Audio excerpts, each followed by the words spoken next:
our first speaker is Professor David Miller. He's a professor of sociology at the University of Bath and a co-founder of Spinwatch. David.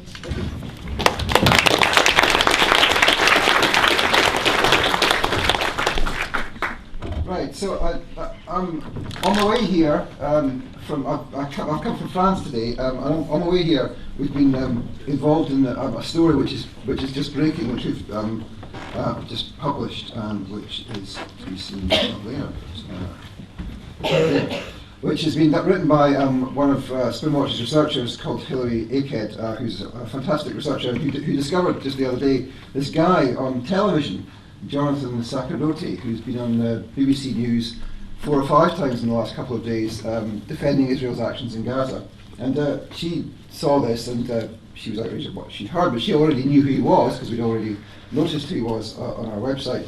And she quickly went into action and found all these clips online, which Jonathan had himself helpfully uploaded from BBC, where he is described as a Middle East expert, or as being involved in an apparently independent think tank which studies the Middle East. So he was on as an expert as defending Israel, as opposed to being on as a Zionist or a pro-Israeli propagandist, which is, strangely enough, what he actually is. 2 years ago, he was the Public Affairs Director for the Zionist Federation. He currently has a role with the Board of Deputies of British Jews, which is a pro-Zionist organisation, and he has all sorts of other connections with an organisation called Stand With Us, which is funded by the Israeli government, and various other organisations. Now, so this story's here out, and the part of the story is that the BBC are using a Zionist propagandist as if he is a neutral expert, which he's not. But the other part of the story, which I think is what interests me more about it, is that this is not just the BBC's fault. It is the BBC's fault, and people asked in the last session what you should do. Well, you should write and complain about it, because this is completely outrageous. But it's not just the BBC's fault, because people like Jonathan go to great lengths to persuade journalists that they are neutral experts who can be interviewed as neutral experts. So Jonathan, for example, made sure that his LinkedIn page here didn't mention his role with the Zionist Federation or the Board of Deputies or Stand With Us or any of the other activities. And so if the BBC journalist had checked this, they might just have seen that he was the director of the Institute for Middle Eastern Democracy, which sounds lovely, doesn't it? It's, of course, not really a proper institute. He's got him and 2 other guys. They've published 8 papers. They've once been quoted in the Jerusalem Post, and that's it. They had a dossier denouncing the Palestine Solidarity campaign as homophobic and racist. So you can see what kind of thing they get up to. So Jonathan has not been entirely honest with the BBC, but has nevertheless been on the television quite regularly. Now, since this story was published, which I think was sometime this morning on the New Life Project, all of the information and the links in the story to all of his activities, these links have all gone dead. Because Jonathan has removed everything from the internet, including all the clips in the BBC. His LinkedIn profile is gone. All his photographs from Facebook, which were actually really strangely open this morning, are now closed and can't be accessed. But luckily enough, we've screen grabbed and downloaded the whole lot of them. So I just wanted to, and we'll be putting up more about this story later on New Life Project and on Spinwatch. I just wanted to raise that as an issue, because I think it brings together the issues that you've been talking about the BBC and about bias, which I entirely sympathise with, but also I think one needs to recognise that in this particular example, it's not that the BBC is inherently Zionist, as someone said earlier on, or pro-Israeli. It takes some effort from Zionist and pro-Israel groups to make them pro-Zionist. Now, that effort obviously involves, to some extent, deception. And if you looked this morning, you can't anymore, Jonathan's Facebook page, you can see that he was quite amused with himself that he'd managed to get on the BBC so many times. And he puts up a wee thing yesterday saying, "Oh, BBC again at 7:30, think I'll have to move in there." One of his friends comes back and says, "Oh yes, I'm amazed that they're keeping having you back on BBC." So it's that process of them trying to lobby and get onto the BBC and to mislead the viewers, and probably BBC journalists as well, is a process which needs close investigation. And it's close investigation which requires sometimes you have to be nimble on your feet, because once they are discovered, they are quick with removing the evidence. So and I think that's the kind of thing that Spinwatch does, is to investigate the organisations and individuals behind the news and how they operate. Now, Tim over there made a point in the last session that one needs to be very careful that one doesn't talk about secret Jewish conspiracies to overtake media, and that is entirely correct. But the point I want to make here is that actually the way in which our society operates in relation to war, in relation to health, in relation to the financial crisis, the way in which our society operates is that increasingly there are institutions which provide and create information and news, which are then provided to the people in the country as if it's real news. And these are institutions which are largely funded by corporations or by rich individuals or foundations. And these are institutions and organizations like think tanks or policy planning groups, lobby organizations, which are quietly replacing institutions of genuine expertise. Now, people in the last session,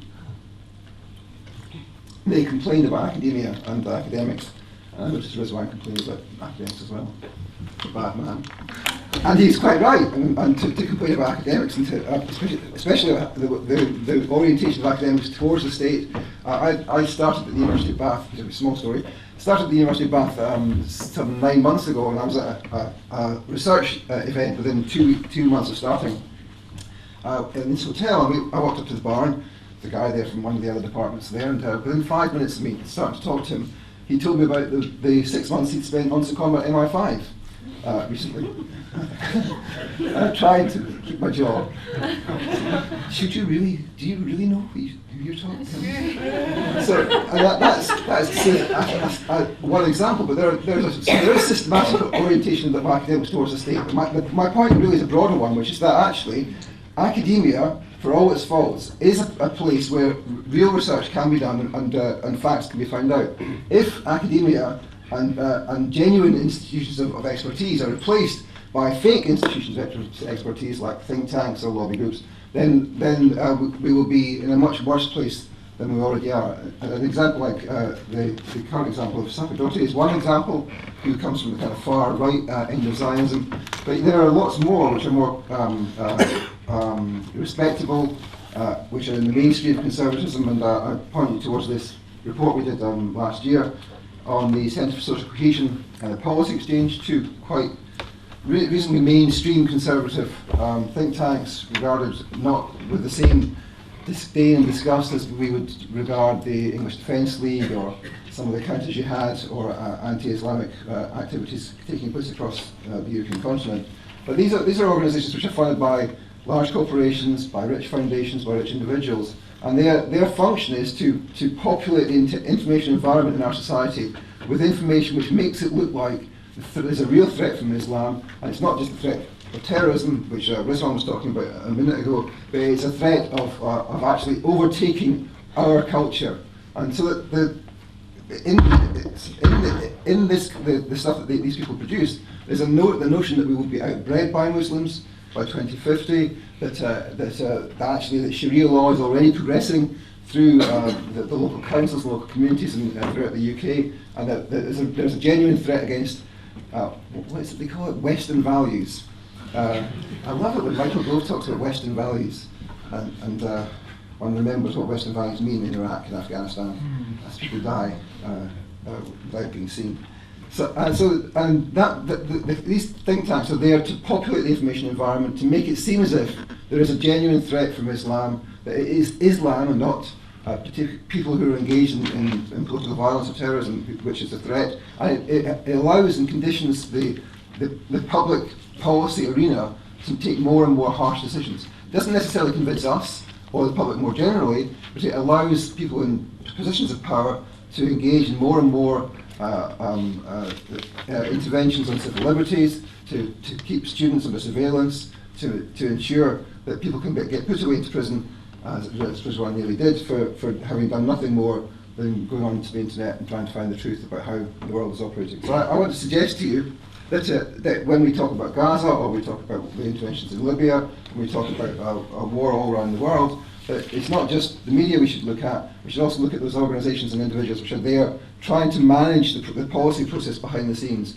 And to find out about them, you can research them. These organisations are not impossible to research. You can research them and expose them. And when you expose them, quite often you can get a reaction, as Jonathan spent most of the day today scrubbing the internet in the vain hope that we haven't screen grabbed it all. So I think the point I want to make is that it's like Rizwan's point, that there is hope that we can do things which can actually put them on the defensive and expose them for what they're doing. Okay?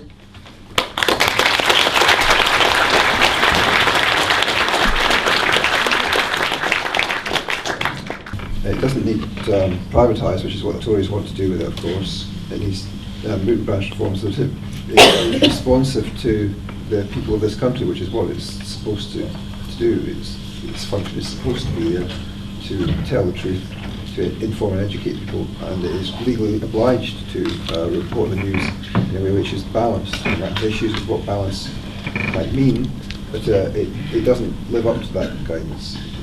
The difficulty is that there's no way of actually enforcing that, because of course, if one was to take it through the courts, one would simply get in the courts the kind of thing you get from Helen Bowden, which is blank lack of understanding anything that you're saying. The notion that you can't find people to talk knowledgeably and meaningfully about Palestine is a joke. They don't mean that. They mean they want people who can speak on behalf of Palestine who don't really speak on behalf of Palestine, because that would upset the sensibilities and bring uncomfortable realities about what is actually happening in Palestine in front of the British people, and they can't tolerate that.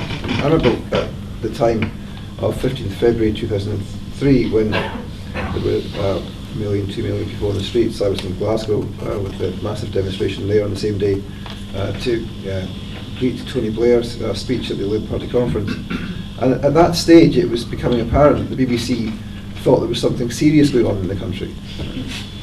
And they started to think, well, maybe we should put someone on from Stop the War on television. And they had an internal debate about it. And they decided in a memo, and this is written in the memo, that they weren't going to do that. And in fact, the problem with Stop the War was that it was really far too efficient to getting its voice across, because every time you had any phone-in show, masses and masses of people phoned in against the war, and they thought it was just Stop the War was organising all this. And so they put around a memo saying that they would have to make sure that they had a balance of people coming on and radio phone-in. So there's an overwhelming opposition of people in the country to the war, and still they wanted to make sure that they had someone in favour and someone against of something which everyone in the country was against, apart from Tony and his few mates. Now, so that illustrates for me that the difficulty with the BBC's position is that it has this notion that somehow on any major question you will have a balance between the Labour view and the Conservative view. Of course, those views are a microscopic range of the actual views in the country. All political issues at home and abroad, the public opinion is way to the left. The Labour Party is the Labour Party on the left. It used to be, didn't it? And so the BBC has a difficulty there, because it sees balance as being between the two mainstream parties who are in the centre of politics for them, but actually most of the population in this country is way to the left of that, and the BBC cannot cope with that. If the BBC was to seriously represent the diversity of opinion in this country, then it would be shut down tomorrow, right? Not just quite quickly, which is what the Tories want to do. And so in terms of reform, there are lots of things one would need to do to reform the BBC to make it live up to what it's supposed to do. But actually, in the current circumstances, it's not possible to do that, because we have to reform the whole of the society, and the BBC in concert with that. On activism, I mean, I think that Rizwan spoke in the previous session, some of you weren't here for that, and he talked about the need for people to campaign, to take their own campaigns forward, to do the work for journalists in some respects. And I think that one needs to do that. But there are all sorts of organisations out there that can help. I mean, Spinwatch is an organisation which works with all sorts of other organisations. We did a lot of work on Kennedy and all the other spies, and the attempted recruitment of environmental activists by Glasgow Special Branch, or perhaps not Glasgow Special Branch, because we still don't know who they were. So there are organisations out there that can help to get information out, that can help with research, which could be really important.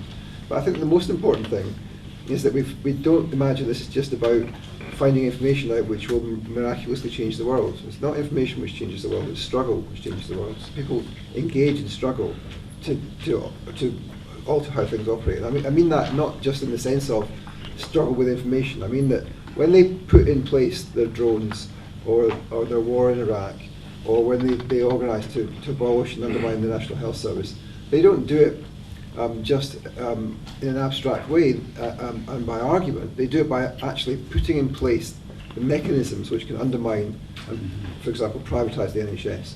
And so the way to combat that is for us to put in place the mechanisms which will undermine what they're doing and put in place the possibility of concrete democratic reform. So it requires actual events, putting ourselves in the way of the juggernaut of war and the juggernaut of privatisation. Right?